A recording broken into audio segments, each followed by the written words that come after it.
আলজেমিরা হসপিটালে এইটা দিয়ে সুন্দর একটা ছেলে বাবু হলো। বাবুর ওজন 2 কেজি 800 গ্রাম। বাবু কটকাচানো ছিল। যাই হোক, বাবুর মা অনেক যত্নশীল। কি সুন্দর কান্নাকাটি করতেছে দেখেন। জন্মের পর আসলে কান্নাকাটি করাটা অনেক জরুরি। তো যাই হোক, আসলে বাচ্চার মা অনেকেই পারে না, তো আমরা সর্বোচ্চ আসলে চেষ্টা করি হেল্প করার।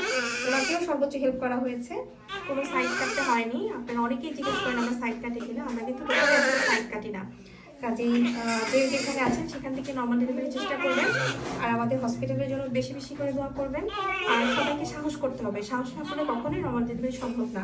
আর যেটা বলবো যে নর্মাল ডেলিভারির সময় যত পারেন লোকজন কম নিয়ে আসবেন, যত লোকজন কম নিয়ে আসবেন তত তার নর্মাল ডেলিভারি হওয়ার সম্ভাবনা তত বেশি থাকবে। মেয়ে মানুষ আপনারা কম নিয়ে আসবেন।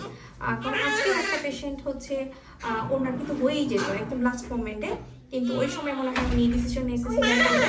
তারপর আমি বলেছি আপনি সিজার করতে চাই অন্য কোথাও যেতে পারেন, কারণ আমি কোনো কমপ্লিকেশন ছাড়া আমি সিজার করাবো না। কারণ পেশেন্ট মেন্টাল হেলথের জন্য এখানে সিজার হয় না।